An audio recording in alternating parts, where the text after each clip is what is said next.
आज हम बात करेंगे इब्न खल्दून के बारे में, जो कि एक बहुत बड़े मुस्लिम फ़िलासफ़र थे, जिनकी बहुत ही फेमस थ्योरी है इब्न खल्दून की। This is how you spell ibn Khaldun. इसकी बहुत फेमस थ्योरी है जिसका नाम है असाबिया।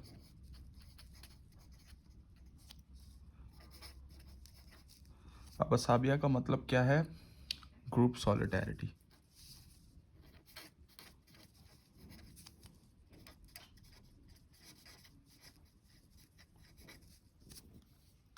असाबिया का मतलब है ग्रुप सॉलिडैरिटी।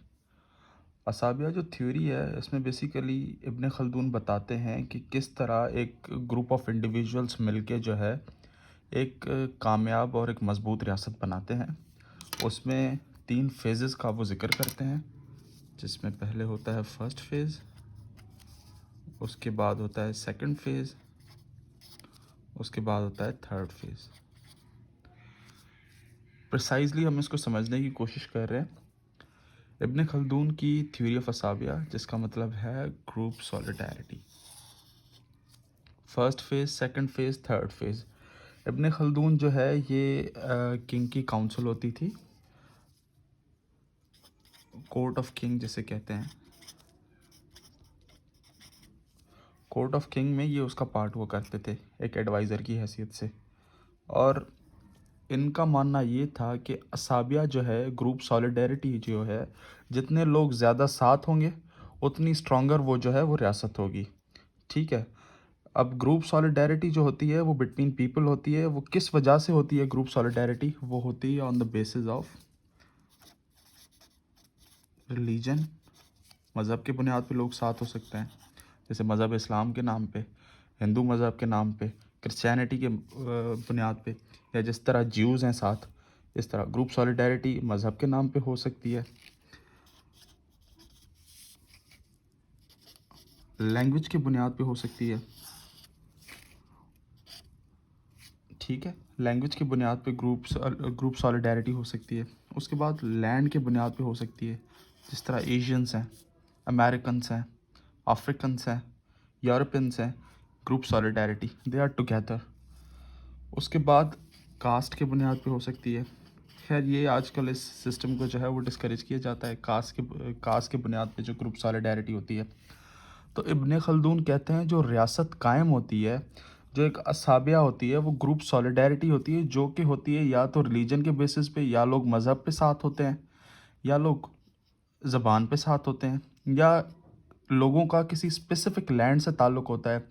एशियंस का जैसे एशिया से ताल्लुक़ है, यूरोपियंस का यूरोप से ताल्लुक़ है, अफ्रीकन्स का अफ्रीका से ताल्लुक़ है, अमेरिकन्स का अमेरिका से जिस तरह कॉन्टिनेंट्स हैं, इस तरह लोग अपनी ज़मीन के बुनियाद पे सारे साथ हैं, कास्ट के बुनियाद पे लोग साथ हैं।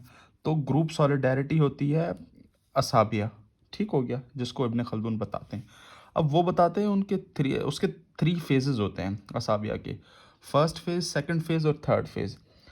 फर्स्ट फेज़ जो होता है उसमें असाबिया क्या करती है, अब हम समझेंगे फर्स्ट फेज़ को पहले। जो फर्स्ट फेज़ होता है इसका, इब्न खल्दून की थ्योरी हम समझ रहे हैं असाबिया को। उसमें जो फर्स्ट फेज़ होता है उसमें ये कहता है जो असाबिया है उसका राइज़ हो रहा होता है। उसमें जो लोग होते हैं वो स्ट्रगल कर रहे होते हैं, वो आगे आने की कोशिश कर रहे होते हैं, वो दूसरों को डोमिनेट कर रहे होते हैं। सही है। इसमें they grow stronger and stronger. वो स्ट्रांग हो रहे होते हैं वक्त के साथ, दूसरे लोगों को सब्जुगेट कर रहे होते हैं। जो दूसरी एग्जिस्टिंग स्टेट्स होती हैं, एग्जिस्टिंग जो ग्रुप्स होते हैं, उनके साथ वो वॉर्स करके या बाय एनी मीन्स पॉसिबल वो क्या करते हैं, अपनी जो स्ट्रेंथ है उसको डोमिनेट करते हैं उनके ऊपर। ठीक है। और क्या करते हैं कि आते हैं ऑन बिकम बिकम टॉप। सही है। उसमें ये लोग टॉप तक आ जाते हैं, ऊपर तक आ जाते हैं। फर्स्ट फेज़ में क्या करते हैं, वो स्ट्रगल करता है एक ग्रुप। स्ट्रगल के बाद वो आगे आके वॉर्स करके किसी भी तरीके से वो आगे आ जाता है, वो स्ट्रांग हो जाता है। उसके बाद आता है सेकंड फेज़।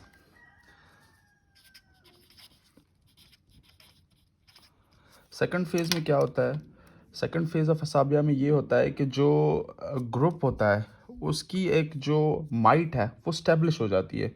उसकी माइट स्टेब्लिश हो जाती है, तो ये उसका होता है ग्लोरी फेज, जिसमें they have the glory, right, they have the glory and असाबिया जो है इट रिमेन्स अनचैलेंज्ड, सही है, इट रिमेन्स अनचैलेंज्ड। उसके बाद इसमें क्या होता है कि डेवलपमेंट होती है। सेकंड फेज़ जो है वो बड़ा एक प्रीशियस फेज़ होता है जिसमें डेवलपमेंट होती है इन all spheres of life you can say, right. उसके बाद अब फर्स्ट फेज़ में वो स्टैब्लिश कर रहे थे, उन्होंने स्टैब्लिश कर दिया अपने आप को, they became the mightiest. Second phase में उनकी डेवलपमेंट बहुत आगे चली गई। अब थर्ड फेज़ में क्या होता है, जिस तरह एक जनरली हम आम ज़बान में कहते हैं कि भाई एक नस्ल जो है वो बनाती है, सही है, जिन्होंने उरूज बनाया, दूसरी जो नस्ल है उन्होंने थोड़ा बहुत मेंटेन किया, तीसरी जो नस्ल आती है इसमें क्या होता है कि क्योंकि उनको एक स्टैब्लिश्ड एम्पायर मिल रहा होता है, तो वो क्या करते हैं कि वो उसमें क्या होता है बेसिकली उसमें फॉल ऑफ असाबिया शुरू हो जाता है। इसी दौरान जब ये असाबिया इस्टेब्लिश हो चुकी थी और ये सब कुछ सही चल रहा था, एक दूसरा ग्रुप होता है जो स्ट्रगल कर रहा होता है to become the mightiest one. अब वो इनके साथ वॉर्स करके वो डोमिनेट कर लेता है, सही है, तो इसमें फॉल ऑफ असाबिया होता है और लोग जो हैं वो अपना इसमें जो रूलर्स हैं वो फजूल खर्चियाँ करना शुरू कर देते हैं, जिसमें जो रियासत है वो कमज़ोर हो जाती है, ठीक हो गया, और वो अपने जो पैसे हैं वो खर्च करते हैं लग्जरीज में, ठीक हो गया। और इस दौरान जब दूसरी जो ग्रुप सॉलिडारिटी होती है, दूसरी जो असाबिया होता है, दूसरा जो स्ट्रॉन्गर ग्रुप होता है वो डोमिनेट करना शुरू कर देता है।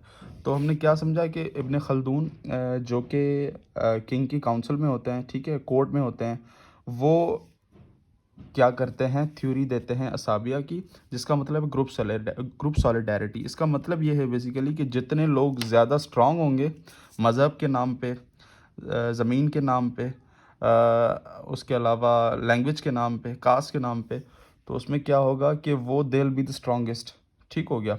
और ये जो कोलैप्स होता है ना मेजॉरिटी, इसके रीजंस जो हैं वो इकोनॉमिक होते हैं, सही, इकोनॉमिक रीजंस होते हैं because rulers start spending useless, सही है।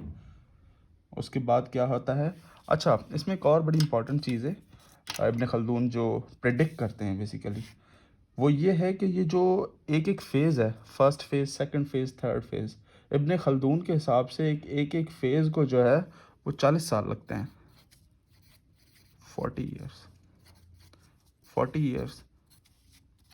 अब 40 40 40, ठीक हो गया, ये हो गया 120 ईयर्स। मतलब एक जो साबिया होती है उसको उसकी ये जो पूरी ट्रांजिशन है ये 120 साल की होती है।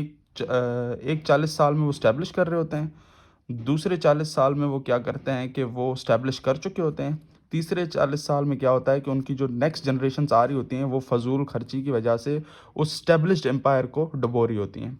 तो इसी दौरान एक दूसरी असाबिया, एक दूसरी ग्रुप सॉलिडारिटी, एक दूसरा ग्रुप ऑफ इंडिविजुअल्स आता है, वो स्टैब्लिश कर लेता है और वो अपने फर्स्ट फेज़ में होता है, वो आके जो है स्टैब्लिश कर लेता है और वो इनकी जो माइट है उनको चैलेंज करके ख़ुद माइटीस्ट बन जाता है। तो ये पूरा जो प्रोसेस है फर्स्ट और सेकंड और थर्ड फेज़ का, ये एक 40 साल का है और ये सब मिला के 120 साल बनते हैं। अब इस पर क्रिटिसिज्म क्या है, इस पर एक थोड़ी सी क्रिटिसिज्म भी है जिसको हम थोड़ा समझेंगे। अब जब इब्न खल्दून ने ये थ्योरी स्टडी की थी और ये थ्योरी बेसिकली इंट्रोड्यूस की थी, तो उसका जो ख़याल था ये थ्योरी देने का, वो छोटे छोटे एम्पायर्स को देख के उसने थ्योरी दी थी। ये जो थ्योरी है ये बहुत बड़े एम्पायर्स पे नहीं अप्लाई होती। जिस तरह जिसकी सबसे बेस्ट एग्जांपल है, हम शॉर्ट में इस चीज़ को समझेंगे, ऑटोमन एम्पायर, सल्तनत उस्मानिया, ठीक हो गया। ऑटोमन एम्पायर पे ये थ्योरी अप्लाई नहीं होती क्योंकि वो 120 साल से, ज़ाहिर सी बात है, वो ज़्यादा उसने अपनी एग्जिस्टेंस जो है वो रखी, ठीक है, और उससे ज़्यादा वो कायम रहा। इस तरह बहुत सारे एम्पायर्स हैं जो कि they lasted longer than 120 years. So the very theory which Ibn Khaldun gave does not apply to Ottoman empire and several other empires, ठीक हो गया। तो इब्न खल्दून को हमने समझा जिसने थ्योरी ऑफ असाबिया दी, जिसका मतलब होता है ग्रुप सॉलिडारिटी, कि जितना लोग साथ होंगे, जितना लोग स्ट्रांग होंगे, मज़हब के मज़हब के बुनियाद पे, ज़बान के बुनियाद पे, ज़मीन के बुनियाद पे, कास्ट के बुनियाद पे, तो वो उनकी ग्रुप सॉलिडारिटी बन जाएगी। ये असाबिया जो होती है जिसमें वो एक अपनी माइट स्टैब्लिश करते हैं, वो उसके 3 फ़ेज़ेज़ होते हैं, फर्स्ट फ़ेज़, सेकंड फ़ेज़ और थर्ड फ़ेज़। फर्स्ट फ़ेज़ जो होता है उसमें वो राइज़ कर रहे होते हैं, ग्रो कर रहे होते हैं, एग्ज़िस्टिंग जो माइटीएस्ट ग्रुप होते हैं उनके साथ वॉर्स करके अपने आप को स्टैब्लिश कर रहे होते हैं, अपनी जो एक वैल्यू बना रहे होते हैं, अपनी इकोनॉमिक जो वेल्थ है, इकोनॉमिक माइट है, उसको स्टैब्लिश कर रहे होते हैं। सेकंड फेज़ में क्योंकि वो स्टैब्लिश हो चुके होते हैं, तो they start developing all this sectors of life, all spheres of life. So eventually what happens कि development in all spheres becomes inevitable. Third phase में क्या होता है, उनकी जो नेक्स्ट जनरेशन्स आ रही होती हैं, उनको क्योंकि एक बना बनाई चीज़ मिल रही होती है, एक स्टैब्लिश्ड एम्पायर मिल रहा होता है, तो वो क्या है, फ़ज़ूल खर्चियों में, लग्ज़रीज़ में पैसे उड़ाना शुरू कर देते हैं। तो जो फॉल ऑफ असाबिया है वो शुरू हो जाता है। इसी दौरान एक और असाबिया जो कि अपने फर्स्ट फेज़ में होती है, वो आके इस्टेब्लिश करना शुरू कर देती है, और वो जो है वो माइटीस्ट बन जाती है, वो अपने आप को इस्टेब्लिश कर लेती है। अब इस थ्योरी पे क्रिटिसिज्म ये है इब्न खल्दून की कि ये अप्लाई नहीं होती ऑटोमन एम्पायर या दूसरी बहुत बड़ी एम्पायर्स पे। ये थ्योरी सिर्फ छोटे छोटे एम्पायर्स पे अप्लाई होती है, और इस थ्योरी की जो है वो एप्लीकेशन जो है वो छोटी छोटी रियासतों और छोटे छोटे इलाकों पे है। ठीक हो गया।